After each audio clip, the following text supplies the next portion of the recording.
ਦੀਪ ਸਿੱਧੂ ਹੋਰਾਂ ਦੇ ਸਾਥੀ ਭਾਈ ਪਲਵਿੰਦਰ ਸਿੰਘ ਜੀ ਤਲਵਾੜਾ, ਜਿਨ੍ਹਾਂ ਨੇ ਉਹਨਾਂ ਦਾ ਕਾਫੀ ਸਾਥ ਮਾਣਿਆ, ਪਰਿਵਾਰਕ ਸਾਂਝ ਰਹੀ ਹੈ। ਉਹਨਾਂ ਨੂੰ ਬੇਨਤੀ ਹੈ ਕਿ 20 ਤੋਂ 25 ਮਿੰਟ ਉਹ ਆਪਣੇ ਵਿਚਾਰਾਂ ਦੀ ਸਾਂਝ ਪਾਉਣਗੇ। ਵਾਹਿਗੁਰੂ ਜੀ ਕਾ ਖਾਲਸਾ, ਵਾਹਿਗੁਰੂ ਜੀ ਕੀ ਫਤਿਹ। ਵਾਹਿਗੁਰੂ ਜੀ ਕਾ ਖਾਲਸਾ, ਸ਼੍ਰੀ ਵਾਹਿਗੁਰੂ ਜੀ ਕੀ ਫਤਿਹ।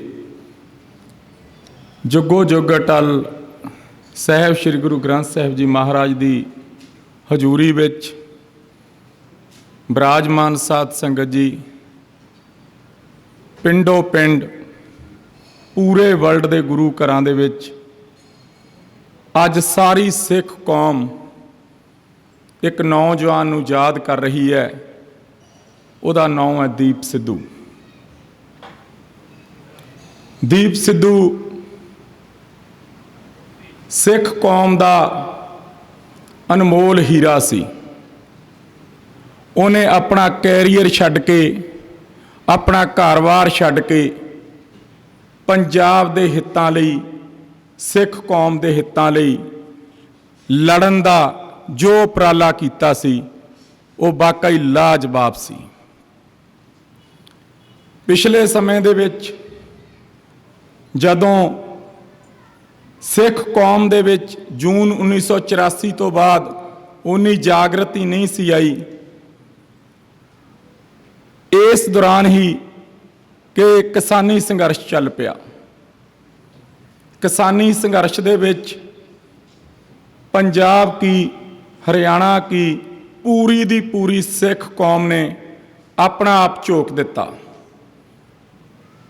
ਇਹ ਜਿਹੜੇ ਖੇਤੀਬਾੜੀ ਦੇ ਕਾਨੂੰਨ ਸੀਗੇ, ਇਹਨਾਂ ਦੀ ਦੇਣ ਹੀ ਦੀਪ ਸਿੱਧੂ ਸੀ ਕਿ ਜਦ ਉਹਨੇ ਦੇਖਿਆ ਕਿ ਪੰਜਾਬ ਨੂੰ ਔਰ ਸਿੱਖ ਕੌਮ ਦੇ ਗੁਲਾਮੇ ਨੂੰ ਦਿੱਲੀ ਦੀ ਸਟੇਟ ਨੇ ਹੱਥ ਪਾ ਲਿਆ, ਤਾਂ ਉਹ ਆਪਣਾ ਕੈਰੀਅਰ ਘਰ-ਬਾਰ ਛੱਡ ਕੇ ਕਿਸਾਨੀ ਸੰਘਰਸ਼ ਵਿੱਚ ਕੁੱਦ ਪਿਆ। ਉਸ ਨੌਜਵਾਨ ਦੀ ਗੁਰੂ ਗ੍ਰੰਥ ਸਾਹਿਬ ਮਹਾਰਾਜ ਤੇ ਇੰਨਾ ਜ਼ਿਆਦਾ ਭਰੋਸਾ ਸੀ ਕਿ ਆਪਾਂ ਸ਼ਾਇਦ ਇਸ ਗੱਲ ਦੀ ਕਲਪਨਾ ਵੀ ਨਹੀਂ ਕਰ ਸਕਦੇ। ਦੀਪ ਸਿੱਧੂ ਸਿੱਖ ਕੌਮ ਨੂੰ ਔਰ ਪੰਜਾਬ ਨੂੰ ਬੇਹਤਾਸ਼ਾ ਪਿਆਰ ਕਰਦਾ ਸੀ। ਜਦੋਂ ਕਿਸਾਨੀ ਸੰਘਰਸ਼ ਚੱਲਿਆ, ਉਸ ਵੇਲੇ ਸਾਰੀ ਦੁਨੀਆ ਉਹਨੂੰ ਜਾਣਨ ਲੱਗੀ ਹੈ।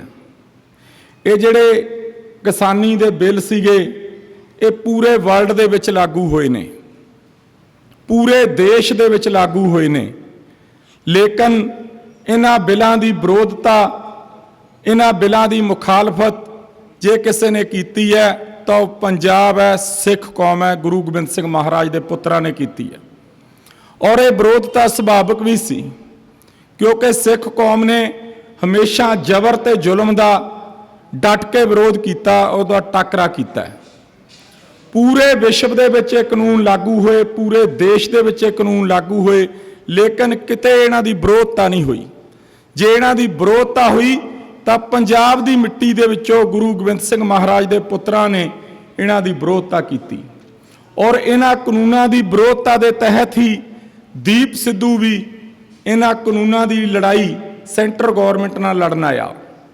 ਲੇਕਿਨ ਦੀਪ ਸਿੱਧੂ ਨੇ ਸ਼ੁਰੂ ਵਿੱਚ ਤਾਂ ਕਿਸਾਨ ਜਥੇਬੰਦੀਆਂ ਦੇ ਮੋਢੇ ਨਾਲ ਮੋਢਾ ਲਾ ਕੇ ਸੰਘਰਸ਼ ਲੜਿਆ, ਲੇਕਿਨ ਉਸ ਤੋਂ ਬਾਅਦ ਇੱਕ ਉਹਨੇ ਵੱਖਰੀ ਗੱਲ ਇਹ ਕੀਤੀ ਕਿ ਉਸ ਨੇ ਕਿਸਾਨੀ ਬਿੱਲਾਂ ਦੇ ਨਾਲ ਸਿੱਖ ਹੋਂਦ ਦੀ ਔਰ ਪੰਜਾਬ ਦੀ ਖਾਲਸਾ ਪੰਥ ਦੀ ਚੜ੍ਹਦੀ ਕਲਾ ਦੀ ਵੀ ਗੱਲ ਕੀਤੀ। ਉਹਨੇ ਇਹ ਮੰਗਾਂ ਜਿਹੜੀਆਂ ਸੰਤ ਜਰਨੈਲ ਸਿੰਘ ਖਾਲਸਾ ਭਿੰਡਰਾਂ ਵਾਲਿਆਂ ਨੇ ਜੂਨ 1984 ਵਿੱਚ ਰੱਖੀਆਂ ਸੀ ਕਿ ਜੇਕਰ ਪੰਜਾਬ ਨੇ ਆਪਣੀ ਹੋਂਦ ਬਚਾਉਣੀ ਹੈ ਤਾਂ ਅਨੰਦਪੁਰ ਸਾਹਿਬ ਦੇ ਮਤੇ ਦੀ ਮੰਗ ਮੁੱਖ ਸੀਗੀ ਉਹਦੇ ਵਿੱਚ, ਜਦੋਂ ਧਰਮ ਯੁੱਧ ਮੋਰਚਾ ਲੜਿਆ ਗਿਆ।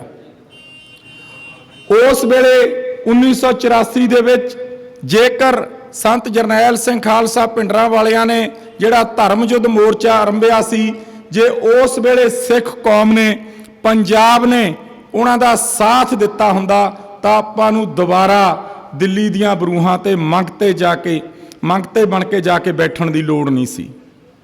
ਲੇਕਿਨ ਉਸ ਵੇਲੇ ਆਪਾਂ ਸੰਤ ਜਰਨੈਲ ਸਿੰਘ ਉਹਨਾਂ ਦਾ ਸਾਥ ਨਹੀਂ ਦਿੱਤਾ। ਇਹ ਆਪਣੀ ਸਿੱਖ ਕੌਮ ਦੀ ਤਰਾਸ਼ਦੀ ਰਹੀ ਹੈ ਕਿ ਆਪਾਂ ਜਿਉਂਦੇ ਜੀ ਕਿਸੇ ਦਾ ਸਾਥ ਦਿੰਦੇ ਨਹੀਂ ਸੱਚੇ ਬੰਦੇ ਦਾ। 1984 ਦੇ ਵਿੱਚ ਸੰਤ ਜਰਨੈਲ ਸਿੰਘ ਦਾ ਸਾਥ ਨਹੀਂ ਦਿੱਤਾ, ਲੇਕਿਨ ਜਿਉਂਦੇ ਜੀ ਆਪਾਂ ਸਾਥ ਦੀਪ ਸਿੱਧੂ ਦਾ ਵੀ ਨਹੀਂ ਦਿੱਤਾ। ਬਹੁਤ ਥੋੜੇ ਬੰਦੇ ਸੀ ਜਿਨ੍ਹਾਂ ਨੇ ਉਹਦੇ ਨਾਲ ਦਿਨ ਰਾਤ ਇੱਕ ਕਰਕੇ ਉਹਦਾ ਸਾਥ ਦਿੱਤਾ। ਔਰ ਜਦੋਂ 26 ਜਨਵਰੀ ਨੂੰ ਲਾਲ ਕਿਲੇ ਤੇ ਕੇਸਰੀ ਨਿਸ਼ਾਨ ਸਾਹਿਬ ਝੂਲਦਾ ਔਰ ਉਸ ਵੇਲੇ ਤਾਂ ਉਹਦੇ ਨਾਲ ਬਿਲਕੁਲ ਥੋੜੇ ਗਿਣਤੀ ਦੇ ਸਿੱਖ ਹੀ ਰਹਿ ਗਏ ਸੀ। ਬਾਕੀ ਤਾਂ ਆਪਣੀਆਂ ਜਥੇਬੰਦੀਆਂ ਨੇ ਔਰ ਜ਼ਿਆਦਾਤਰ ਪੋਲੀਟੀਕਲ ਪਾਰਟੀਆਂ ਨੇ ਉਹਨੂੰ ਗਦਾਰ ਦਾ ਖਿਤਾਬ ਹੀ ਦੇਤਾ ਸੀ। ਲੇਕਿਨ ਉਹਦਾ ਅਕਾਲ ਪੁਰਖ ਵਾਹਿਗੁਰੂ ਤੇ ਭਰੋਸਾ ਸੀ। ਉਹ ਇਹ ਗੱਲ ਕਹਿੰਦਾ ਹੁੰਦਾ ਸੀ ਕਿ ਜੇਕਰ ਪੂਰੇ ਵਰਲਡ ਦੇ 176 ਦੇਸ਼ਾਂ ਦੇ ਵਿੱਚ ਸਾਡਾ ਨਿਸ਼ਾਨ ਸਾਹਿਬ ਝੂਲਦਾ ਹੈ, ਜੇ ਸਾਡਾ ਨਿਸ਼ਾਨ ਸਾਹਿਬ ਦੁਨੀਆ ਦੀ ਸੁਪਰ ਪਾਵਰ ਅਮਰੀਕਾ ਦੇ ਝੰਡੇ ਦੇ ਨਾਲ ਝੂਲਦਾ ਹੈ, ਫਿਰ ਲਾਲ ਕਿਲਾ ਕਿਸ ਬਾਗ ਦੀ ਮੂਲੀ ਹੈ? ਫਿਰ ਲਾਲ ਕਿਲਾ ਤਾਂ ਕੋਈ ਚੀਜ਼ ਨਹੀਂ ਨਾ। ਲਾਲ ਕਿਲਾ ਤਾਂ ਸਾਡੇ ਬਜ਼ੁਰਗਾਂ ਨੇ ਅਨੇਕਾਂ ਵਾਰ ਜਿੱਤ ਕੇ ਦਿੱਲੀ ਨੂੰ ਦੇ ਕੇ ਆਂਦਾ ਹੈ। ਚਾਹੀਦਾ ਤਾਂ ਉਸ ਵੇਲੇ ਇਹ ਸੀ ਕਿ ਜਦੋਂ 26 ਜਨਵਰੀ ਨੂੰ ਲਾਲ ਕਿਲੇ ਤੇ ਕੇਸਰੀ ਨਿਸ਼ਾਨ ਸਾਹਿਬ ਬਾਬਾ ਬਘੇਲ ਸਿੰਘ ਦੇ ਵਾਰਸਾਂ ਨੇ ਚੜਾਏ ਨੇ, ਜੇ ਉਸ ਵੇਲੇ ਪੂਰੀ ਦੀ ਪੂਰੀ ਸਿੱਖ ਕੌਮ ਉਸ ਨੌਜਵਾਨ ਦੀਪ ਸਿੱਧੂ ਦਾ ਸਾਥ ਦੇ ਦਿੰਦੀ ਨਾ, ਤਾਂ ਅੱਜ ਪੰਜਾਬ ਦੇ ਔਰ ਸਿੱਖ ਕੌਮ ਦੀ ਹਾਲਤ ਹੋਰ ਹੋਣੀ ਸੀ। ਉਸ ਵੇਲੇ ਆਪਾਂ ਇਸ ਗੱਲ ਤੋਂ ਤਿਲਕ ਗਏ। ਉਸ ਵੇਲੇ ਉਹਨੂੰ ਗਦਾਰ ਦੇ ਖਿਤਾਬ ਦੇ ਤੇ ਉਹਨੂੰ ਭਗੌੜਾ ਹੋਣਾ ਪੈ ਗਿਆ। ਉਹਦੇ ਪਰਿਵਾਰ ਤੇ ਬੇਹੱਦ ਜ਼ਿਆਦਾ ਪੁਲਿਸ ਨੇ ਪ੍ਰੈਸ਼ਰ ਬਣਾਇਆ ਔਰ ਉਹਦਾ ਪਰਿਵਾਰ ਵੀ ਖੇਰੂ ਖੇਰੂ ਘੇਰਾ ਹੋ ਗਿਆ। ਲੇਕਿਨ ਗੁਰੂ ਨੇ ਤਾਂ ਸੱਚ ਨੂੰ ਸਾਹਮਣੇ ਲਿਆਉਣਾ ਹੁੰਦਾ ਹੈ। ਅਕਾਲ ਪੁਰਖ ਵਾਹਿਗੁਰੂ ਨੇ ਸੱਚ ਦਾ ਸਾਥ ਦੇਣਾ ਹੁੰਦਾ। ਜਿਹੜਾ ਝੂਠ ਹੈ ਉਹ ਥੋੜੇ ਸਮੇਂ ਲਈ ਤਾਂ ਫਲਦਾ ਫੁੱਲਦਾ, ਲੇਕਿਨ ਜਿਹੜਾ ਸਦੀਵੀ ਚੱਲਦਾ ਉਹ ਸੱਚ ਹੀ ਚੱਲਦਾ ਹੁੰਦਾ। ਦੀਪ ਸਿੱਧੂ ਨੂੰ ਗੁਰੂ ਤੇ ਭਰੋਸਾ ਸੀ ਤੇ ਅੱਜ ਤੁਸੀਂ ਦੇਖੋ ਜਿਹੜੇ ਉਹਨੂੰ ਗਦਾਰ ਦਾ ਟੈਗ ਲਾਉਂਦੇ ਸੀ, ਜਿਹੜੇ ਉਹਨੂੰ ਬੀਜੇਪੀ ਆਰਐਸਐਸ ਦਾ ਦੱਸਦੇ ਸੀ, ਉਹਨਾਂ ਦੀ ਹਾਲਤ ਕੀ ਹੈ ਤੇ ਗੁਰੂ ਗ੍ਰੰਥ ਸਾਹਿਬ ਮਹਾਰਾਜ ਨੇ ਦੀਪ ਤੇ ਕੀ ਕਿਰਪਾ ਕੀਤੀ ਹੈ। ਪੂਰੇ ਵਰਲਡ ਦੇ ਗੁਰੂ ਘਰਾਂ ਦੇ ਵਿੱਚ ਸਿੱਖ ਕੌਮ ਦੇ ਮਹਾਨ ਸ਼ਹੀਦਾਂ ਦੇ ਨਾਲ ਇਸ ਨੌਜਵਾਨ ਦੀ ਫੋਟੋ ਸ਼ਸ਼ੋਭਤ ਹੋ ਗਈ ਗੁਰੂ ਘਰਾਂ ਦੇ ਵਿੱਚ।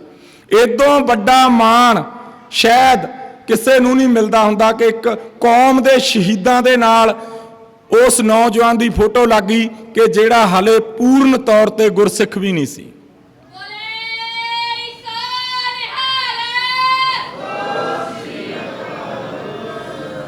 ਦੀਪ ਸਿੱਧੂ ਸਿੱਖ ਕੌਮ ਨੂੰ ਬੇਹੱਦ ਜ਼ਿਆਦਾ ਪਿਆਰ ਕਰਦਾ ਸੀ।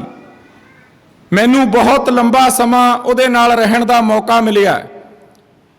ਜਿਸ ਦਿਨ ਤੋਂ ਉਹ ਕਿਸਾਨੀ ਸੰਘਰਸ਼ ਦੇ ਵਿੱਚ ਕੁੱਦਿਆ, ਜਿਸ ਦਿਨ ਉਹਨੇ ਪਹਿਲੀ ਪ੍ਰੈਸ ਕਾਨਫਰੰਸ ਚੰਡੀਗੜ੍ਹ ਵਿੱਚ ਕੀਤੀ, ਅਸੀਂ ਉਸ ਦਿਨ ਤੋਂ ਉਹਦੇ ਨਾਲ ਤੁਰੇ ਸੀ ਔਰ ਮਰਨ ਵੇਲੇ ਤੱਕ 14 ਤਰੀਕ ਜਿਸ ਦਿਨ ਉਹਨੇ ਮੈਨੂੰ ਆਖਰੀ ਫੋਨ ਕੀਤਾ ਔਰ 16 ਤਰੀਕ ਨੂੰ ਉਹਨੇ ਮੇਰੇ ਕੋਲ ਵਾਪਸ ਸਾਡੇ ਘਰ ਆਉਣਾ ਸੀ, ਉਸ ਦਿਨ ਤੱਕ ਅਸੀਂ ਉਹਦੇ ਨਾਲ ਰਹੇ ਹਾਂ। ਸਿੱਖ ਕੌਮ ਨੂੰ ਐਡਾ ਵੱਡਾ ਘਾਟਾ ਦੀਪ ਦੇ ਜਾਣ ਨਾਲ ਪੈ ਗਿਆ ਕਿ ਨੇੜ ਭਵਿੱਖ ਵਿੱਚ ਉਹ ਘਾਟਾ ਪੂਰਾ ਹੁੰਦਾ ਨਜ਼ਰ ਨਹੀਂ ਆ ਰਿਹਾ। ਕਿ ਸਿੱਖ ਕੌਮ ਨੇ ਇੱਕ ਅਜਿਹਾ ਨੌਜਵਾਨ ਖੋਲਿਆ ਜਿਹੜਾ ਇੰਨਾ ਪੜ੍ਹਿਆ ਲਿਖਿਆ ਸੀ, ਜਿਹੜਾ ਸਿੱਖੀ ਨੂੰ ਸਮਰਪਿਤ ਸੀ, ਕੌਮ ਨੂੰ ਸਮਰਪਿਤ ਸੀ, ਜਿਹੜਾ ਸਿੱਖ ਕੌਮ ਲਈ ਔਰ ਆਪਣੇ ਪੰਜਾਬ ਲਈ, ਆਪਣੀ ਪੰਜਾਬ ਦੀ ਮਿੱਟੀ ਲਈ ਆਪਣਾ ਆਪ ਕੁਰਬਾਨ ਕਰ ਦੇਣਾ ਚਾਹੁੰਦਾ ਸੀ। ਉਹਦੇ ਮਨ ਦੇ ਵਿੱਚ ਕਦੇ ਮੈਂ ਆਪਣੀ ਜ਼ਿੰਦਗੀ 'ਚ ਉਹਦੇ 'ਚੋਂ ਇੱਕ ਗੱਲ ਸਿੱਖੀ ਕਿ ਉਹਦੇ ਮਨ ਵਿੱਚ ਕਿਸੇ ਪ੍ਰਤੀ ਵੀ ਕੋਈ ਈਰਖਾ ਨਹੀਂ ਸੀ। ਉਹ ਇੰਨਾ ਲੈਕ ਔਰ ਇੰਨਾ ਸੁਲਝਿਆ ਹੋਇਆ ਸੀ। ਜਿਨ੍ਹਾਂ ਕਿਸਾਨ ਜਥੇਬੰਦੀਆਂ ਨੇ ਉਹਨੂੰ ਗਦਾਰ ਦਾ ਖਿਤਾਬ ਦਿੱਤਾ, ਦੀਪ ਸਿੱਧੂ ਨੇ ਕਦੇ ਉਹਨਾਂ ਬਾਰੇ ਵੀ ਆਪਣੇ ਦਿਲ ਵਿੱਚ ਨਫ਼ਰਤ ਨਹੀਂ ਸੀ ਰੱਖੀ। ਦੀਪ ਸਿੱਧੂ ਇਹ ਗੱਲ ਚਾਹੁੰਦਾ ਸੀ ਕਿ ਸਾਰੀ ਕੌਮ ਇੱਕ ਨਿਸ਼ਾਨ ਸਾਹਿਬ ਥੱਲੇ ਇਕੱਠੀ ਹੋ ਕੇ ਆਪਣੇ ਹੱਕਾਂ ਲਈ, ਆਪਣੇ ਵੱਧ ਅਧਿਕਾਰਾਂ ਲਈ ਆਪਣੀ ਹੋਂਦ ਦੀ ਲੜਾਈ ਲੜੇ। ਦੀਪ ਸਿੱਧੂ ਇਹ ਗੱਲ ਚਾਹੁੰਦਾ ਸੀ ਕਿ ਧਰਮ ਯੁੱਧ ਮੋਰਚੇ ਦੌਰਾਨ ਜਿਹੜੀ ਮੰਗ ਸੰਤ ਬਾਬਾ ਜਰਨੈਲ ਸਿੰਘ ਖਾਲਸਾ ਪਿੰਡਰਾਂ ਵਾਲਿਆਂ ਨੇ ਆਨੰਦਪੁਰ ਸਾਹਿਬ ਦੇ ਮਤੇ ਦੀ ਰੱਖੀ ਸੀ, ਉਹਦੇ ਤੇ ਸਾਰੀ ਸਿੱਖ ਕੌਮ ਨੂੰ ਪਹਿਰਾ ਦੇਣਾ ਚਾਹੀਦਾ ਹੈ।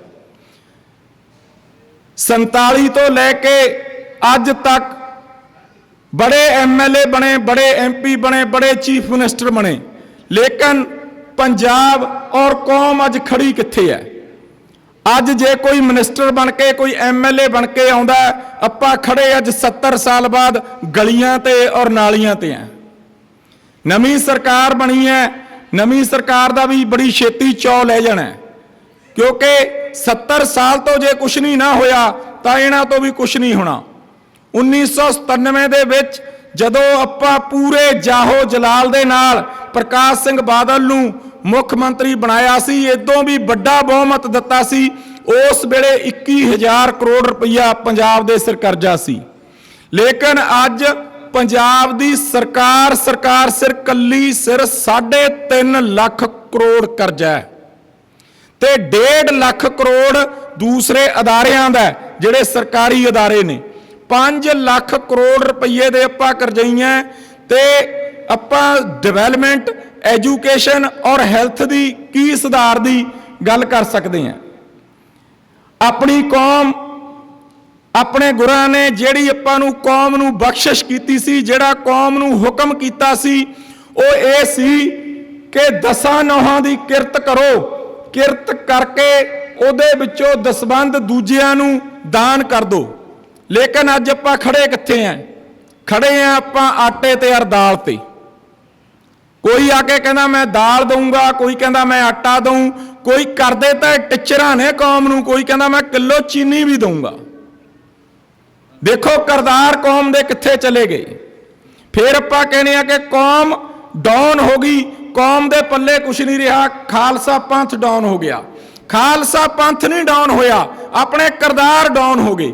ਆਪਾਂ ਨੂੰ ਆਪਣੇ ਕਰਦਾਰਾਂ ਦੇ ਵਿੱਚ ਵਾਪਸ ਆਉਣਾ ਪਊਗਾ। ਸਿੱਖ ਕੌਮ ਤਾਂ ਉੱਥੇ ਖੜੀ ਆ ਜਿੱਥੇ ਕਦੇ ਆਪਾਂ ਸੋਚ ਵੀ ਨਹੀਂ ਸੀ ਸਕਦੇ। 176 ਦੇਸ਼ਾਂ ਦੇ ਵਿੱਚ ਜਿਸ ਕੌਮ ਦੇ ਨਿਸ਼ਾਨ ਸਭ ਝੂਲਦੇ ਹੋਣਗੇ ਤਾਂ ਫਿਰ ਉਹ ਦੇਸ਼ ਜਾਂ ਉਹ ਕੌਮ ਡਾਊਨ ਕਿਸ ਤਰ੍ਹਾਂ ਹੋ ਸਕਦੀ ਹੈ। ਕਰੋਨਾ ਕਾਲ ਦੇ ਵਿੱਚ ਜਦੋਂ ਕਰੋਨਾ ਕਾਲ ਆਇਆ, ਦੁਨੀਆ ਦੀ ਸੁਪਰ ਪਾਵਰ ਅਮਰੀਕਾ ਦੇ ਹੱਥ ਖੜੇ ਹੋ ਗਏ ਕਿ ਉਹ ਆਪਣੇ ਜਿਹੜੇ ਨਾਗਰਿਕ ਸੀ ਉਹਨਾਂ ਤੱਕ ਰਾਸ਼ਨ ਪਾਣੀ ਪਹੁੰਚਾਉਣ ਤੋਂ ਵੀ ਬੇਬਸ ਹੋ ਗਈ।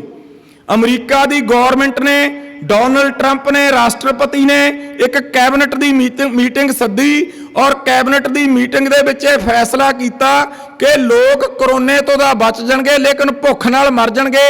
ਇਹ ਜ਼ਿੰਮੇਵਾਰੀ ਖਾਲਸਾ ਪੰਥ ਨੂੰ ਸੌਂਪੀ ਜਾਵੇ, ਸਿੱਖ ਕੌਮ ਨੂੰ ਸੌਂਪੀ ਜਾਵੇ। ਜਿਹੜੀਆਂ USA ਦੇ ਵਿੱਚ ਆਪਣੀਆਂ ਗੁਰਦੁਆਰਾ ਕਮੇਟੀਆਂ ਸੀ ਔਰ ਸਿੱਖ ਭਾਈਚਾਰਾ ਸੀ, ਅਮਰੀਕਾ ਦੀ ਗਵਰਨਮੈਂਟ ਨੇ ਉਹਨਾਂ ਨਾਲ ਸੰਪਰਕ ਕੀਤਾ ਔਰ ਉਹਨਾਂ ਨੂੰ ਇਹ ਗੱਲ ਕਹੀ ਕਿ ਪੂਰੇ ਦਾ ਪੂਰਾ ਟਰਾਂਸਪੋਰਟ ਦਾ ਖਰਚਾ, ਪੂਰੇ ਦਾ ਪੂਰਾ ਖਾਣ ਪੀਣ ਦਾ ਖਰਚਾ ਅਮਰੀਕਾ ਗਵਰਨਮੈਂਟ ਸਿੱਖਾਂ ਨੂੰ ਦੇਊਗੀ, ਪਰ ਤੁਸੀਂ ਕਿਸੇ ਨੂੰ ਭੁੱਖੇ ਨਾ ਰਹਿਣ ਦਿਓ। ਖਾਲਸਾ ਪੰਥ ਦੇ ਉਹਨਾਂ ਯੋਧਿਆਂ ਨੇ ਜਦੋਂ ਕਰੋਨਾ ਘਟਿਆ, ਅਮਰੀਕਾ ਗਵਰਨਮੈਂਟ ਨੇ ਸਿੱਖ ਕੌਮ ਨੂੰ ਕਿਹਾ ਕਿ ਜੋ ਟਰਾਂਸਪੋਰਟ ਤੇ ਖਰਚਾ ਆਇਆ, ਜੋ ਤੁਹਾਡਾ ਫੂਡ ਤੇ ਖਰਚਾ ਹੋਇਆ, ਇਹ ਦੱਸੋ ਅਸੀਂ ਤੁਹਾਡਾ ਦੇ ਦਈਏ।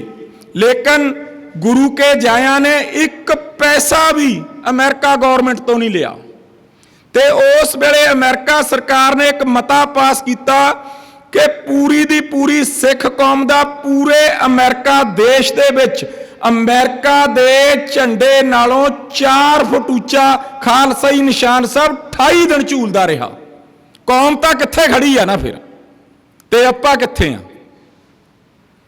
ਗੱਲ ਇਹ ਹੈ ਕਿ ਦੀਪ ਸਿੱਧੂ ਗੱਲ ਕਰਦਾ ਹੁੰਦਾ ਸੀ ਕਰਦਾਰਾਂ ਦੀ।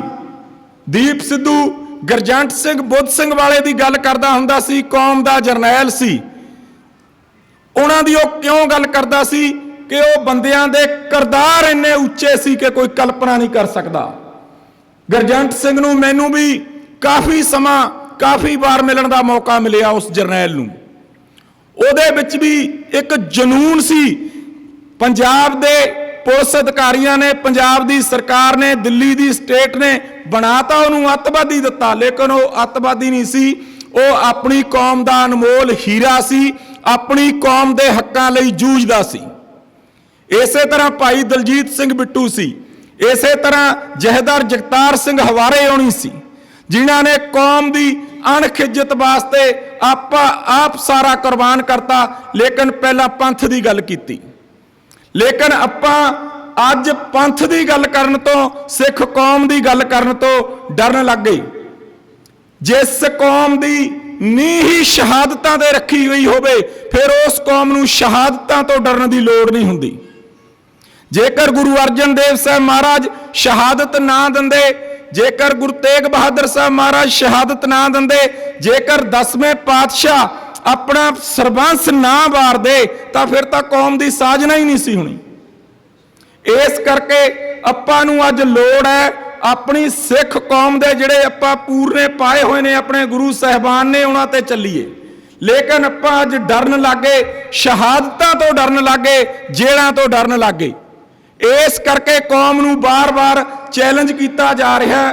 ਕੌਮ ਦੀ ਜਿਹੜੀ ਹੋਂਦ ਦੀ ਲੜਾਈ ਆਪਾਂ ਨੂੰ ਤਾਂ ਲੜਨੀ ਪੈ ਰਹੀ ਹੈ ਕਿ ਆਪਣੇ ਗੁਰੂ ਸਾਹਿਬਾਨ, ਆਪਣੇ ਜਿਹੜੇ ਆਪਣਾ ਵਿਰਸਾ ਸੀ, ਆਪਣੀ ਵਿਰਾਸਤ ਦੀ ਜਿਹੜੇ ਆਪਣੇ ਰੋਲ ਮਾਡਲ ਸੀ ਉਹਨਾਂ ਨੂੰ ਆਪਾਂ ਭੁੱਲ ਗਏ। ਅੱਜ ਗਾਉਣੇ ਵਾਲਿਆਂ ਦੀ ਗੱਲਾਂ ਆਪਾਂ ਨੌਜਵਾਨੀ ਕਰਦੀ ਹੈ। ਬਾਬਾ ਬੰਦਾ ਸਿੰਘ ਬਹਾਦਰ ਨੂੰ ਕੋਈ ਨਹੀਂ ਯਾਦ ਕਰਦਾ, ਹਰੀ ਸਿੰਘ ਨਲੂਏ ਨੂੰ ਨਹੀਂ ਯਾਦ ਕਰਦੇ, ਬਾਬਾ ਜ਼ੋਰਾਵਰ ਸਿੰਘ, ਬਾਬਾ ਫਤਿਹ ਸਿੰਘ ਨੂੰ ਯਾਦ ਨਹੀਂ ਕਰਦੇ। ਇਸੇ ਕਰਕੇ ਕੌਮ ਨੂੰ ਬਾਰ-ਬਾਰ ਜਿਹੜੀ ਸਟੇਟ ਹੈ ਚੈਲੰਜ ਕਰਦੀ ਹੈ। ਇਹਦੇ ਵਾਸਤੇ ਆਪਣੀ ਲੀਡਰਸ਼ਿਪ ਸਭ ਤੋਂ ਵੱਧ ਜ਼ਿੰਮੇਵਾਰ ਹੈ ਕਿ ਆਪਣੀ ਲੀਡਰਸ਼ਿਪ ਨੇ ਕਦੇ ਕੌਮ ਦੀ ਅਗਵਾਈ ਔਰ ਕੌਮ ਦੇ ਹੱਕਾਂ ਦੀ, ਪੰਜਾਬ ਦੇ ਹੱਕਾਂ ਦੀ ਦਿੱਲੀ ਸਟੇਟ ਨਾਲ ਗੱਲ ਕਰਿਓ ਹੈ ਨਹੀਂ। ਇਹਨਾਂ ਨੇ ਇਸ ਗੱਲ ਤੇ ਕਦੇ ਪਹਿਰਾ ਹੀ ਨਹੀਂ ਦਿੱਤਾ, ਚਾਹੇ ਕੋਈ ਪਾਰਟੀ ਹੋਵੇ ਅੱਜ ਤੱਕ, ਕਿਉਂਕਿ ਇਹਨਾਂ ਦੇ ਆਪਣੇ ਨਿੱਜੀ ਕੰਮ ਸੀ ਔਰ ਜਾਂ ਇਹਨਾਂ ਦੇ ਗਲਤ-ਫਲਤ ਕੰਮ ਕਰੇ ਹੋਏ ਸੀ ਕਿ ਦਿੱਲੀ ਸਟੇਟ ਤੋਂ ਇਹ ਡਰੀ ਗਏ ਨੇ। ਜੇਕਰ ਕੌਮ ਦੀ ਮੌਜੂਦਾ ਸਮੇਂ ਦੇ ਵਿੱਚ ਜੁਰਤ ਨਾਲ ਕਿਸੇ ਨੇ ਗੱਲ ਕੀਤੀ ਹੈ, ਮੌਜੂਦਾ ਸਮੇਂ ਦੇ ਵਿੱਚ ਸੰਤ ਬਾਬਾ ਜਰਨੈਲ ਸਿੰਘ ਜੀ ਖਾਲਸਾ ਪਿੰਡਰਾਂ ਵਾਲਿਆਂ ਨੇ ਇਹ ਗੱਲ ਕੀਤੀ ਸੀ ਕਿ ਦਿੱਲੀ ਸਟੇਟ ਦੇ ਮੂਹਰੇ ਖੜ ਗਏ ਸੀ ਡਟ ਕੇ। ਉਹ ਕਿਉਂ ਖੜੇ ਸੀ? ਕਿਉਂਕਿ ਉਹ ਸਮਝ ਗਏ ਸੀ ਕਿ ਸਿੱਖ ਕੌਮ ਗੁਲਾਮ ਹੈ ਔਰ ਆਪਾਂ ਨੂੰ ਇਹ ਗੁਲਾਮੀ ਗਲੋਂ ਲਾਉਣੀ ਪੈਣੀ ਹੈ। ਦੀਪ ਸਿੱਧੂ ਨੇ ਸੰਤ ਜਰਨੈਲ ਸਿੰਘ ਦੀ ਗੱਲ ਨੂੰ ਇਹ ਅੱਗੇ ਵਧਾਇਆ। ਉਹ ਤੇ ਗੁਰੂ ਦੀ ਇਹੀ ਕਿਰਪਾ ਹੋਈ ਹੈ ਕਿ ਦੀਪ ਸਿੱਧੂ ਨੇ ਇਹ ਗੱਲ ਠੋਕ ਵਜਾ ਕੇ ਕੀਤੀ ਕਿ ਜਿੰਨਾ ਚਿਰ ਕੌਮ ਮਾਨਸਿਕ ਗੁਲਾਮੀ ਨਹੀਂ ਆਪਣੇ ਗਲੋਂ ਲਾਉਂਦੀ ਉਹਨਾਂ ਚਿਰ ਕੌਮ ਦਾ ਕੁਛ ਨਹੀਂ ਬਣਨਾ। ਕੌਮ ਨੂੰ ਆਪਣੇ ਹੱਕਾਂ ਵਾਸਤੇ ਖੜਨਾ ਹੀ ਖੜਨਾ ਪੈਣਾ। ਸੰਤ ਜਰਨੈਲ ਸਿੰਘ ਖਾਲਸਾ ਪਿੰਡਰਾਂ ਵਾਲੇ ਜੂਨ 1984 'ਚ ਇਹ ਗੱਲ ਕਹਿੰਦੇ ਸੀ ਕਿ ਚਾਹੇ ਅੱਜ ਲੜ ਲਓ, ਚਾਹੇ ਅੱਜ ਖੜ ਜਾਓ, ਚਾਹੇ 20 ਸਾਲ ਨੂੰ ਖੜ ਜਿਓ, ਚਾਹੇ ਹੋਰ 40 ਸਾਲ ਨੂੰ ਖੜ ਜਿਓ। ਦਿੱਲੀ ਕੋਲੋਂ ਜੇ ਸਿੱਖ ਕੌਮ ਨੂੰ ਔਰ ਪੰਜਾਬ ਨੂੰ ਆਪਣੇ ਹੱਕ ਮਿਲਣੇ ਨੇ ਤਾਂ ਉਹ ਦਿੱਲੀ ਦੇ ਮੂਹਰੇ ਖੜ ਕੇ ਹੀ ਮਿਲਣੇ ਨੇ। ਦਿੱਲੀ ਨੇ ਇਸ ਤਰ੍ਹਾਂ ਨਹੀਂ ਦੇਣੇ। ਆਪਾਂ ਦੇਖਦੇ ਹਾਂ ਸਰਕਾਰਾਂ ਬਣਦੀਆਂ ਆਈਆਂ, ਪੰਥਕ ਸਰਕਾਰਾਂ ਵੀ ਆਪਾਂ ਬਣਾਈਆਂ ਔਰ ਉਹ ਪੰਥਕ ਸਰਕਾਰਾਂ ਨੇ ਪੰਥ ਦੀ ਗੱਲ ਨਹੀਂ ਕੀਤੀ, ਆਪ ਦੇ ਨਿੱਜ ਪਾਲੇ ਤੇ ਅੱਜ ਦੇਖ ਲਓ ਪੰਥ ਕਿੱਥੇ ਚਲਿਆ ਗਿਆ। ਅੱਜ ਜਥੇਦਾਰ ਅਕਾਲ ਤਖਤ ਸਾਹਿਬ ਨੂੰ ਵੀ ਇਹ ਕਹਿਣਾ ਪੈ ਰਿਹਾ ਕਿ ਸਿੱਖੋ ਨਿਸ਼ਾਨ ਸਾਹਿਬ ਥੱਲੇ ਇਕੱਠੇ ਹੋ ਜਾਓ, ਸਾਰੇ ਅਕਾਲੀ ਦਲ ਅਕਾਲ ਤਖਤ ਸਾਹਿਬ ਦੀ ਰਹਿਨਮਾਈ ਹੇਠ ਥੱਲੇ ਇਕੱਠੇ ਹੋ ਜਾਓ। ਉਸ ਵੇਲੇ ਤੱਕ ਨਹੀਂ ਕਿਹਾ ਜਦੋਂ ਇਹ ਵੱਖਰੇ ਵੱਖਰੇ ਸੀ। ਅੱਜ ਇੱਕ ਦਲ ਖਤਮ ਹੋ ਗਿਆ, ਸਿੱਖ ਕੌਮ ਦੇ ਵਿੱਚੋਂ ਮਨਫੀ ਹੋ ਗਿਆ। ਅੱਜ ਜਥੇਦਾਰ ਸਾਹਿਬ ਨੂੰ ਵੀ ਦੁੱਖ ਲੱਗ ਰਿਹਾ ਹੈ। ਜਥੇਦਾਰ ਸਾਹਿਬ ਨੂੰ ਇਸ ਮਾਧਿਅਮ ਜਰੀਏ ਮੈਂ ਬੇਨਤੀ ਕਰਦਾ ਕਿ ਜਥੇਦਾਰ ਸਾਹਿਬ ਜੀ, ਤੁਸੀਂ ਸਾਰੀ ਕੌਮ ਦੇ ਜਥੇਦਾਰ ਹੋ, ਸਾਰੇ ਸਿੱਖਾਂ ਦੇ ਜਥੇਦਾਰ ਹੋ। ਇੱਕ ਧੜੇ ਦੀ ਗੱਲ ਨਾ ਕਰਿਆ ਕਰੋ, ਧੜੇ ਤਾਂ ਬਹੁਤ ਨੇ। ਜੇ ਕਰਨੀ ਹੈ ਤਾਂ ਸਾਰੀ ਕੌਮ ਦੀ ਗੱਲ ਕਰੋ, ਸਾਰੀ ਕੌਮ ਨੂੰ ਇਹ ਗੱਲ ਕਹੋ ਕਿ ਅਕਾਲ ਤਖਤ ਸਾਹਿਬ ਨੂੰ ਸਮਰਪਿਤ ਹੋ ਜਾਓ, ਇੱਕ ਨਿਸ਼ਾਨ ਸਾਹਿਬ ਥੱਲੇ ਲੜਾਈ ਲੜੋ, ਜਿਵੇਂ ਸੰਤ ਜਰਨੈਲ ਸਿੰਘ ਹੋਣੀ ਕਹਿੰਦੇ ਹੁੰਦੇ ਸੀ। ਇਹੀ ਗੱਲ ਦੀਪ ਸਿੱਧੂ ਨੌਜਵਾਨੀ ਨੂੰ ਸਮਝਾਉਂਦਾ ਰਿਹਾ ਔਰ ਉਹਦੇ ਤੇ ਆਪਾਂ ਟੈਗ ਲਾਉਂਦੇ ਰਹੇ। ਉਹ ਇਹ ਗੱਲ ਕਹਿੰਦਾ ਰਿਹਾ ਕਿ ਜਿਹੜੀ ਮੌਜੂਦਾ ਸਮੇਂ ਦੀ ਲੜਾਈ ਹੈ ਇਹ 3 ਕਾਨੂੰਨਾਂ ਤੱਕ ਸੀਮਤ ਨਾ ਕਰੋ। ਇਹਨਾਂ 3 ਕਾਨੂੰਨਾਂ ਤੋਂ ਅੱਗੇ ਹੋ ਕੇ ਪੰਜਾਬ ਦੀ ਹੋਂਦ ਦੀ, ਪੰਜਾਬ ਦੀ ਖੁਦਮੁਖਤਿਆਰੀ ਦੀ ਔਰ ਅਨੰਦਪੁਰ ਸਾਹਿਬ ਦੇ ਮਤੇ ਦੀ ਗੱਲ ਕਰੋ ਤਾਂ ਸਿੱਖ ਕੌਮ ਔਰ ਪੰਜਾਬ ਦਾ ਭਲਾ ਹੋਣਾ ਹੈ। ਨਹੀਂ ਤਾਂ 1000 ਰੁਪਈਆ ਕੋਈ ਦੇਈ ਜਾਊਗਾ, ਕੋਈ 1500 ਦੇਈ ਜਾਊਗਾ, ਕੋਈ ਆਟਾ ਦੇਈ ਜਾਊਗਾ, ਕੋਈ ਦਾਲ ਦੇਈ ਜਾਊਗਾ। ਇਹਦੇ ਨਾਲ ਪੰਜਾਬ ਦੇ ਔਰ ਕੌਮ ਦੇ ਮਸਲੇ ਹੱਲ ਨਹੀਂ ਹੋਣੇ। 15 ਤੋਂ 17 ਸਾਲ ਤੱਕ ਦਾ ਪਾਣੀ ਰਹਿ ਗਿਆ ਧਰਤੀ 'ਚ। ਪੰਜਾਬ ਦੇ ਪਾਣੀਆਂ ਪਿੱਛੇ ਵੀ ਲੜਨਾ ਪੈਣਾ, ਪੰਜਾਬ ਦੀ ਹੋਂਦ ਪਿੱਛੇ ਵੀ ਲੜਨਾ ਪੈਣਾ। ਜਿਹੜੀ ਮਾਨਸਿਕ ਗੁਲਾਮੀ ਆਪਣੇ ਤੇ ਹਾਵੀ ਹੈ ਉਹ ਗੁਲਾਮੀ ਗਲੋਂ ਲਾਉਣੀ ਪੈਣੀ ਹੈ, ਤਾਂ ਜਾ ਕੇ ਵੱਡੀ ਗੱਲ ਹੋਣੀ ਹੈ। ਅੱਜ ਸਾਰੇ ਵਰਲਡ ਦੇ ਵਿੱਚ ਸਿੱਖ ਕੌਮ ਦੇ ਵਿੱਚ ਇੰਨੀ ਨਿਰਾਸ਼ਤਾ ਆਈ ਕਿ ਨੌਜਵਾਨ ਦੀਪ ਸਿੱਧੂ ਐਕਸੀਡੈਂਟ ਦੇ ਵਿੱਚ ਉਹਦੀ ਮੌਤ ਹੋ ਗਈ। ਉਹ ਇਸ ਕਰਕੇ ਹੀ ਇੰਨੀ ਨਿਰਾਸ਼ਤਾ, ਪਹਿਲਾ ਨੌਜਵਾਨ ਹੈ ਜਿਹਨੂੰ ਹਰ ਸਿੱਖ ਦੀ ਅੱਖ ਨਮ ਹੋਈ ਹੈ, ਚਾਹੇ ਉਹ ਕਿਤੇ ਵੀ ਬੈਠਾ ਸੀ, ਸੱਤ ਸਮੁੰਦਰੋਂ ਪਾਰ ਸੀ, ਤੇ ਚਾਹੇ ਪੰਜਾਬ ਸੀ, ਚਾਹੇ ਇਸ ਪੂਰੀ ਇੰਡੀਆ ਦੇ ਵਿੱਚ ਕਿਤੇ ਵੀ ਸੀ। ਸਾਰੀ ਸਿੱਖ ਕੌਮ, ਪੂਰਾ ਪੰਜਾਬ ਦੀਪ ਸਿੱਧੂ ਦੇ ਵਿੱਚ ਆਪਣਾ ਭਵਿੱਖ ਦੇਖ ਰਿਹਾ ਸੀ।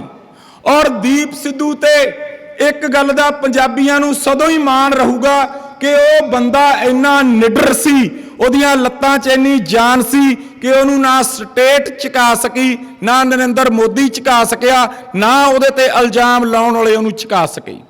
ਉਹਦਾ ਕਾਰਨ ਇਹ ਹੈ ਕਿ ਉਹਨੂੰ ਗੁਰੂ ਗ੍ਰੰਥ ਸਾਹਿਬ ਮਹਾਰਾਜ ਤੇ ਵਿਸ਼ਵਾਸ ਸੀ ਬਹੁਤ ਜ਼ਿਆਦਾ। ਉਹ ਸਿੱਖ ਕੌਮ ਨੂੰ ਔਰ ਗੁਰੂ ਨੂੰ ਪਿਆਰ ਕਰਦਾ ਸੀ, ਔਰ ਆਉਣ ਵਾਲੇ ਸਮੇਂ ਦੇ ਵਿੱਚ ਉਹਨੇ ਸਿੱਖ ਵੀ ਸਾਜ ਜਾਣਾ ਸੀ, ਕਿਉਂਕਿ ਜਿਹੜਾ ਵਿਅਕਤੀ ਇੰਨਾ ਕੌਮ ਨੂੰ ਪਿਆਰ ਕਰਨ ਲੱਗ ਜਾਵੇ ਫਿਰ ਗੁਰੂ ਨੇ ਵੀ ਉਹਦੇ ਤੇ ਬਖਸ਼ਿਸ਼ ਕਰਨੀ ਹੁੰਦੀ ਹੈ। ਜੂਨ 1984 ਦੇ ਵਿੱਚ ਜਦੋਂ ਸੰਤ ਬਾਬਾ ਜਰਨੈਲ ਸਿੰਘ ਜੀ ਖਾਲਸਾ ਪਿੰਡਰਾਂ ਵਾਲਿਆਂ ਨੇ ਧਰਮ ਯੁੱਧ ਮੋਰਚਾ ਲੜਿਆ, ਉਸ ਵੇਲੇ ਲੋੜ ਸੀ ਕੌਮ ਨੂੰ ਕਿ ਸੰਤਾਂ ਦੇ ਨਾਲ ਖੜ ਜਾਂਦੀ ਡਟ ਕੇ, ਲੇਕਿਨ ਉਸ ਵੇਲੇ ਵੀ ਨਹੀਂ ਆਪਾਂ ਖੜੇ। 26 ਜਨਵਰੀ ਨੂੰ ਦੀਪ ਨਾਲ ਨਹੀਂ ਖੜੇ। ਆਪਣੀ ਕੌਮ ਦੀ ਕੱਲੀ ਦੀ, ਇੱਕ ਸਿੱਖ ਕੌਮ ਦੀ ਇਹ ਤਰਾਸ਼ਦੀ ਹੈ ਕਿ ਆਪਾਂ ਜਿਉਂਦੇ ਜੀ ਕਿਸੇ ਦਾ ਸਾਥ ਨਹੀਂ ਦਿੰਦੇ। ਦੀਪ ਸਿੱਧੂ ਇਹ ਗੱਲ ਕਹਿੰਦਾ ਹੁੰਦਾ ਸੀ ਕਿ ਆਪਾਂ ਇਤਿਹਾਸ ਨਹੀਂ ਲਿਖ ਸਕਦੇ, ਆਪਾਂ ਇਤਿਹਾਸ ਨਹੀਂ ਬਣਾ ਸਕਦੇ, ਆਪਾਂ ਸਿਰਫ ਤੇ ਸਿਰਫ ਬਰਸੀਆਂ ਮਨਾ ਸਕਦੇ ਹਾਂ, ਭੋਗਾਂ ਤੇ ਇਕੱਠ ਕਰ ਸਕਦੇ ਹਾਂ। ਜੇਕਰ 26 ਜਨਵਰੀ ਨੂੰ ਜਿੰਨੀ ਕੌਮ ਨੇ ਹੁਣ ਉਹਦੇ ਪਿੱਛੇ ਕੌਮ ਡਟ ਕੇ ਖੜੀ ਹੈ, ਜੇ ਉਸ ਵੇਲੇ ਖੜ ਜਾਂਦੀ ਤਾਂ ਪੰਜਾਬ ਦਾ ਇਤਿਹਾਸ ਬਦਲਿਆ ਜਾਣਾ ਸੀ। ਦਿੱਲੀ ਦੇ ਲਾਲ ਕਿਲੇ ਤੇ ਝੰਡਾ ਚੜਾ ਦੇਣਾ ਕੌਮ ਨੇ, ਔਰ ਉਹ ਵੀ 26 ਜਨਵਰੀ ਵਾਲੇ ਦਿਨ। ਇਹ ਕੋਈ ਮਾੜੀ ਮੋਟੀ ਇਤਿਹਾਸਕ ਗੱਲ, ਉਹ ਘਟਨਾ ਨਹੀਂ ਸੀ। ਇਹਨੂੰ ਗੁਰੂ ਸਾਹਿਬ ਨਾਲ ਜੋੜ ਕੇ ਦੇਖੋ ਕਿ ਉਹ ਕੋਈ ਨਹੀਂ ਸੀ ਚੜਾ ਸਕਦਾ ਦਿੱਲੀ ਦੇ ਲਾਲ ਕਿਲੇ ਤੇ। ਬਾਬਾ ਬਘੇਲ ਸਿੰਘ ਤੋਂ ਬਾਅਦ ਦਿੱਲੀ ਦੇ ਲਾਲ ਕਿਲੇ ਤੇ ਝੰਡਾ ਚੜਾ ਕੇ ਕੌਮ ਨੇ ਇੱਕ ਇਤਿਹਾਸ ਰਚ ਦਿੱਤਾ। ਦੀਪ ਸਿੱਧੂ ਔਰ ਅਸੀਂ ਬਾਰ-ਬਾਰ ਕਿਸਾਨੀ ਸੰਘਰਸ਼ 'ਚ ਇਹ ਗੱਲ ਕਹਿੰਦੇ ਰਹੇ ਕਿ ਗੁਰੂ ਗ੍ਰੰਥ ਸਾਹਿਬ ਮਹਾਰਾਜ ਮੋਰਚੇ ਦੀ ਆਪ ਅਗਵਾਈ ਕਰ ਰਹੇ ਨੇ। ਜੇ ਮੋਰਚੇ ਦੀ ਅਗਵਾਈ ਗੁਰੂ ਸਾਹਿਬ ਆਪ ਕਰ ਰਹੇ ਨੇ, ਫਿਰ ਮੋਰਚਾ ਹਾਰਨ ਦਾ ਤਾਂ ਮਤਲਬ ਕੋਈ ਨਹੀਂ ਸੀ। ਔਰ ਇਹ ਗੱਲਾਂ ਪ੍ਰਤੱਖ ਵੀ ਹੋ ਗਈਆਂ ਜਦੋਂ ਗੁਰੂ ਨਾਨਕ ਸਾਹਿਬ ਜੀ ਮਹਾਰਾਜ ਦੇ ਗੁਰਪੁਰਬ ਵਾਲੇ ਦਿਨ ਦਿੱਲੀ ਦੀ ਸਰਕਾਰ ਨੇ ਕਾਨੂੰਨ ਰੱਦ ਕਰਤੇ, ਔਰ ਕਿਸੇ ਨੂੰ ਪਤਾ ਵੀ ਨਹੀਂ ਲੱਗਿਆ। ਜਦੋਂ ਕਾਨੂੰਨ ਲਾਗੂ ਕਰੇ ਸੀ ਉਸ ਵੇਲੇ ਵੀ ਨਰਿੰਦਰ ਮੋਦੀ ਨੇ ਇਕੱਲੇ ਨਹੀਂ ਕਰੇ ਸੀ, ਔਰ ਜਦੋਂ ਰੱਦ ਕੀਤੇ ਗੁਰਪੁਰਬ ਤੇ ਗੁਰੂ ਨਾਨਕ ਸਾਹਿਬ ਮਹਾਰਾਜ ਤੇ, ਉਸ ਵੇਲੇ ਵੀ ਕਿਸੇ ਨੂੰ ਕੋਈ ਪਤਾ ਨਹੀਂ ਲੱਗਿਆ। ਖੇਤੀਬਾੜੀ ਮੰਤਰੀ ਤੀ ਜਿਹੜਾ ਤੋਮਰ, ਉਹਨੂੰ ਟੀਵੀ ਤੋਂ ਪਤਾ ਲੱਗਿਆ, ਤੇ ਆਪਣੀਆਂ ਜਥੇਬੰਦੀਆਂ ਨੂੰ ਵੀ। ਇਹ ਫਿਰ ਗੁਰੂ ਸਾਹਿਬ ਦੀ ਉਹ ਕਿਰਪਾ ਤੀ ਨਾ। ਤੇ ਫਿਰ ਜਿਹੜੀਆਂ ਰਹਿੰਦੀਆਂ ਕੁਝ ਗੱਲਾਂ ਸੀ ਉਹ ਗੁਰੂ ਤੇਗ ਬਹਾਦਰ ਸਾਹਿਬ ਮਹਾਰਾਜ ਦੀ ਸ਼ਹਾਦਤ ਵਾਲੇ ਦਿਨ ਪੂਰੀਆਂ ਹੋਈਆਂ।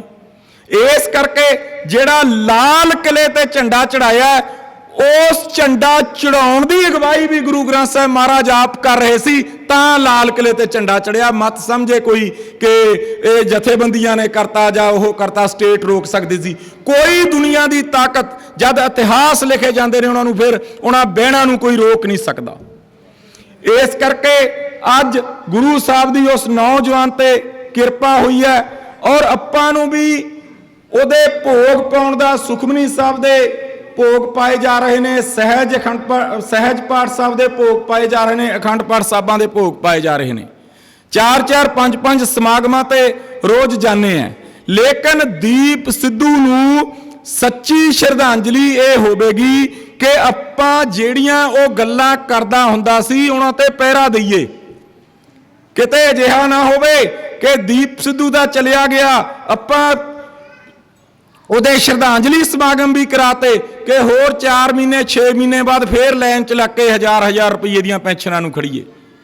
ਇਹ ਹਜ਼ਾਰਾਂ ਨੇ ਕੁਝ ਨਹੀਂ ਕਰਨਾ, 1000 ਦੀ ਬਜਾਏ ਚਾਹੇ ਕੋਈ 5 ਦੇ ਦਿਓ। ਜੇ ਪੰਜਾਬ ਦਾ ਭਵਿੱਖ, ਜੇ ਪੰਜਾਬ ਦੀ ਨੌਜਵਾਨੀ ਦਾ ਭਵਿੱਖ ਜਾਂ ਆਪਣੀ ਕੌਮ ਦਾ ਭਵਿੱਖ ਤਾਂ ਬਣਾਉਣਾ ਚਾਹੁੰਦੇ ਹੋ, ਤਾਂ ਜਿਹੜਾ ਸੰਤ ਬਾਬਾ ਜਰਨੈਲ ਸਿੰਘ ਜੀ ਖਾਲਸਾ ਆਨੰਦਪੁਰ ਸਾਹਿਬ ਦਾ ਮਤਾ ਕਹਿੰਦੇ ਸੀ, ਉਹਦੇ ਤੇ ਪਹਿਰਾ ਦੇਣਾ ਹੀ ਦੇਣਾ ਪੈਣਾ। ਉਹ ਪਹਿਰਾ ਚਾਹੇ ਅੱਜ ਦੇ ਲਿਓ, ਚਾਹੇ 20 ਸਾਲ ਨੂੰ ਫੇਰ ਦੇ ਲਿਓ। ਜਿਹੜੇ ਰਾਜਾਂ ਦੇ ਵੱਧ ਅਧਿਕਾਰਾਂ ਦੀ ਅਗਵਾਈ ਪੰਜਾਬ ਕਰਦਾ ਹੁੰਦਾ ਸੀ, ਉਸ ਗੱਲ ਤੋਂ ਪੰਜਾਬ ਜੇ ਥਿੜਕਿਆ ਨਾ ਤਾਂ ਅੱਜ ਹਾਲਤ ਦੇਖ ਲਓ ਸ਼੍ਰੋਮਣੀ ਅਕਾਲੀ ਦਲ ਦੀ ਕੀ ਹੋ ਗਈ। ਕਿੱਥੇ ਤਾਂ ਰਾਜਾਂ ਦੇ ਵੱਧ ਅਧਿਕਾਰਾਂ ਦੀ ਗੱਲ ਕਰਦੇ ਸੀ, ਕਿੱਥੇ ਤਾਂ ਆਪਾਂ ਖੁਦ ਮੁਖਤਿਆਰੀ ਲਈ ਲੜਦੇ ਸੀ, ਤੇ ਕਿੱਥੇ ਜਾ ਕੇ ਬੀਜੇਪੀ ਦੇ ਹੱਥ-ਠੋਕੇ ਬਣ ਗਏ। ਇਹ ਜਿਹੜੀਆਂ ਸਰਕਾਰਾਂ ਹੁੰਦੀਆਂ ਨੇ, ਆ ਜਿਹੜੀ ਨਵੀਂ ਸਰਕਾਰ ਬਣੀ ਹੈ, ਇਹਦੇ ਬਾਰੇ ਵੀ ਕੋਈ ਬਹੁਤਾ ਭਰਮ ਭੁਲੇਖਾ ਨਾ ਰੱਖਿਓ। ਕੋਈ ਭੁਲੇਖਾ ਰੱਖਣ ਦੀ ਲੋੜ ਨਹੀਂ, ਇਹਦਾ ਕੋਈ ਬਹੁਤਾ ਫਰਕ ਨਹੀਂ ਪੈਣਾ। ਇਹਦਾ ਫਰਕ ਕੀ ਕਹਿਣਾ ਕਿ ਤੁਹਾਨੂੰ ਥੋੜੀ ਜੀ ਦਵਾਈ ਮਿਲ ਜਿਆ ਕਰਨੀ ਹੈ ਤੇ ਤੁਹਾਨੂੰ ਪੈਨਸ਼ਨ ਮਿਲ ਜਾਣੀ ਹੈ, ਇਹੀ ਗੱਲਾਂ ਹੋਣੀਆਂ ਨੇ।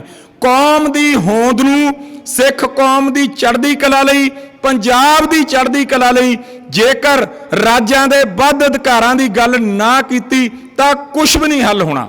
ਪਾਣੀ ਤੁਹਾਡਾ ਸਾਰਾ ਇਹਨਾਂ ਨੇ ਲੈ ਜਾਣਾ, ਬਿਜਲੀ ਆਪਣੀ ਲੈ ਗਏ, ਭਾਖੜਾ ਮੈਨੇਜਮੈਂਟ ਬੋਰਡ 'ਚੋਂ ਪੰਜਾਬ ਦੀ ਹਿੱਸੇਦਾਰੀ ਉਹ ਖਤਮ ਕਰਤੀ। ਚੰਡੀਗੜ੍ਹ ਦੇ ਵਿੱਚ ਜਿਹੜਾ ਸਭ ਤੋਂ ਵੱਡਾ ਅਫਸਰ ਗਵਰਨਰ ਦੇ ਨਾਲ ਲੱਗਦਾ ਹੁੰਦਾ ਸੀ, ਉਹ ਵੀ ਪੰਜਾਬ ਦਾ ਚੱਕਤਾ, ਉਹ ਕਹਿੰਦੇ ਚੰਡੀਗੜ੍ਹ ਦਾ ਹੀ ਲੱਗੂਗਾ। ਇਸ ਵਾਸਤੇ ਇਹ ਸਾਰੇ ਜਿਹੜੀ ਗੱਲ ਦੀਪ ਸਿੱਧੂ ਕਰਦਾ ਹੁੰਦਾ ਸੀ ਰਾਜਾਂ ਦੇ ਵੱਧ ਅਧਿਕਾਰਾਂ ਦੀ, ਕੌਮ ਦੀ ਖੁਦਮੁਖਤਿਆਰੀ ਦੀ, ਕੌਮ ਦੀ ਆਜ਼ਾਦੀ ਦੀ, ਉਹ ਗੱਲ ਕਰਨੀ ਪੈਣੀ ਹੈ। ਫਿਰ ਜੇਲ੍ਹਾਂ ਤਾਂ ਕੀ, ਸ਼ਹਾਦਤਾਂ ਕੀ, ਸਾਰਾ ਕੁਝ ਕੌਮ ਕਰ ਲੈਂਦੀ ਹੁੰਦੀ ਆ। ਕਦੇ ਕੌਮ ਭੱਜੀ ਨਹੀਂ ਸ਼ਹਾਦਤਾਂ ਤੋਂ, ਨਾ ਕਦੇ ਜੇਲ੍ਹਾਂ ਤੋਂ ਕੌਮ ਡਰੀ ਹੈ। ਆਪਾਂ 1978 ਤੋਂ ਲੈ ਕੇ 95 ਤੱਕ ਲੜਿਆ ਹੀ ਆ ਨਾ ਸੰਘਰਸ਼। ਸਿੱਖ ਕੌਮ ਨੇ ਕਿੱਡਾ ਬੜਾ ਹਥਿਆਰਬੰਦ ਸੰਘਰਸ਼ ਲੜਿਆ, ਅਸੀਂ ਤਾਂ ਉਹ ਸਾਰਾ ਦੇਖਿਆ, ਉਸ ਵੇਲੇ ਵੀ ਸਾਰਾ ਕੁਝ ਚੱਲਿਆ, ਠੀਕ ਹੈ ਨਹੀਂ। ਇਸ ਕਰਕੇ ਇਹ ਚੀਜ਼ਾਂ ਤੋਂ ਡਰਨ ਦੀ ਲੋੜ ਨਹੀਂ ਹੁੰਦੀ। ਗੁਰੂ ਤੇ ਭਰੋਸਾ ਰੱਖ ਕੇ, ਜਦ ਗੁਰੂ ਤੇ ਭਰੋਸਾ ਫਿਰ ਆਪਾਂ ਗੁਰੂ ਤੇ ਭਰੋਸਾ ਰੱਖ ਕੇ ਗੁਰੂ ਦੀ ਅਗਵਾਈ ਦੇ ਵਿੱਚ ਅੱਗੇ ਵਧਦੇ ਹਾਂ, ਫਿਰ ਦੁਨੀਆ ਦੀ ਕੋਈ ਤਾਕਤ ਨਹੀਂ ਕਿ ਜਿਹੜੀ ਸਿੱਖ ਕੌਮ ਨੂੰ ਹਰਾ ਦੂਗੀ। ਕਿਸਾਨੀ ਸੰਘਰਸ਼ 'ਚ ਆਪਾਂ ਦੇਖ ਹੀ ਲਿਆ, ਕੋਈ ਕਹਿੰਦਾ ਸੀ ਕਿ ਨਰਿੰਦਰ ਮੋਦੀ ਕਾਨੂੰਨ ਵਾਪਸ ਲੈ ਲੂਗਾ। ਜਿੱਦਣ ਦਾ ਇਹ ਬੰਦਾ ਰਾਜਨੀਤੀ 'ਚ ਆਇਆ, ਮੁੱਖ ਮੰਤਰੀ ਬਣਿਆ, ਪ੍ਰਧਾਨ ਮੰਤਰੀ ਬਣਿਆ, ਇੱਕ ਵੀ ਅਜਿਹਾ ਫੈਸਲਾ ਨਹੀਂ ਜਿਹੜਾ ਨਰਿੰਦਰ ਮੋਦੀ ਨੇ ਰੱਦ ਕੀਤਾ ਹੋਵੇ ਜਾਂ ਵਾਪਸ ਲਿਆ ਹੋਵੇ। ਇਹ ਪਹਿਲੇ ਖੇਤੀਬਾੜੀ ਕਾਨੂੰਨ ਨੇ ਜਿਹੜੇ ਉਹਨੇ ਰੱਦ ਕੀਤੇ ਨੇ ਔਰ ਵਾਪਸ ਲਏ ਨੇ। ਇਹ ਸਿੱਖ ਕੌਮ ਦਾ ਦਬਦਬਾ ਸੀ, ਇਹ ਗੁਰੂ ਮਹਾਰਾਜ ਦੀ ਕਿਰਪਾ ਸੀ ਕਿ ਸਿੱਖ ਕੌਮ ਨੇ ਨਰਿੰਦਰ ਮੋਦੀ ਵਰਗੇ ਜ਼ਾਲਮ ਪ੍ਰਧਾਨ ਮੰਤਰੀ ਨੂੰ ਝੁਕਾ ਦਿੱਤਾ ਤੇ ਉਹਨਾਂ ਨੂੰ ਝੁਕਾਉਣ ਕਰਕੇ ਬਿੱਲ ਵਾਪਸ ਹੋਏ ਔਰ ਸਿੱਖ ਕੌਮ ਦਾ ਝੰਡਾ ਪੂਰੀ ਦੁਨੀਆ ਤੇ ਬੁਲੰਦ ਹੋਇਆ ਔਰ ਪੂਰੇ ਵਰਲਡ ਦੇ ਵਿੱਚ ਇਹ ਗੱਲ ਗਈ ਕਿ ਸਿੱਖ ਕੌਮ ਜਦ ਚਾਹੇ ਲਾਲ ਕਿਲੇ ਤੇ ਵੀ ਝੰਡਾ ਚੜਾ ਸਕਦੀ ਹੈ ਤੇ ਜਦ ਚਾਹੇ ਮੋਦੀ ਵਰਗੇ ਨੂੰ ਵੀ ਝੁਕਾ ਸਕਦੀ ਹੈ। ਇਸ ਕਰਕੇ ਇਹਨਾਂ ਗੱਲਾਂ ਤੇ ਆਪਾਂ ਨੂੰ ਪਹਿਰਾ ਦੇਣ ਦੀ ਲੋੜ ਹੈ। ਦੀਪ ਸਿੱਧੂ ਨੂੰ ਇਹੀ ਸੱਚੀ ਸ਼ਰਧਾਂਜਲੀ ਹੋਵੇਗੀ ਕਿ ਜਿਹੜੀਆਂ ਉਹ ਗੱਲਾਂ ਆਪਾਂ ਨੂੰ ਕਹਿੰਦਾ ਹੁੰਦਾ ਸੀ, ਜਿਹੜੇ ਉਹ ਮਿੱਥ ਸਿਰਜ ਕੇ ਗਿਆ, ਜਿਹੜੇ ਉਹ ਪੂਰਨੇ ਪਾ ਕੇ ਗਿਆ, ਗੁਰੂ ਦੀ ਹਜ਼ੂਰੀ ਦੇ ਵਿੱਚ ਆਪਾਂ ਇਹ ਪਰਨ ਕਰੀਏ ਕਿ ਉਹਨਾਂ ਪੂਰਨਿਆਂ ਤੇ ਉਹਦੇ ਤੇ ਪਾਇਆ ਹੋਇਆਂ ਤੇ ਚੱਲਾਂਗੇ। ਜਿਹੜੇ ਉਹ ਮਿੱਥ ਕੌਮ ਨੂੰ ਕਹਿੰਦਾ ਹੁੰਦਾ ਸੀ ਉਹ ਸਿਰਜ ਕੇ ਆਪਾਂ ਰੱਖਾਂਗੇ, ਤਾਂ ਹੀ ਦੀਪ ਸਿੱਧੂ ਨੂੰ ਜਿਹੜੀ ਹੈ ਸੱਚੀ ਸ਼ਰਧਾਂਜਲੀ ਹੋਵੇਗੀ। ਵਾਹਿਗੁਰੂ ਜੀ ਕਾ ਖਾਲਸਾ, ਵਾਹਿਗੁਰੂ ਜੀ ਕੀ ਫਤਿਹ।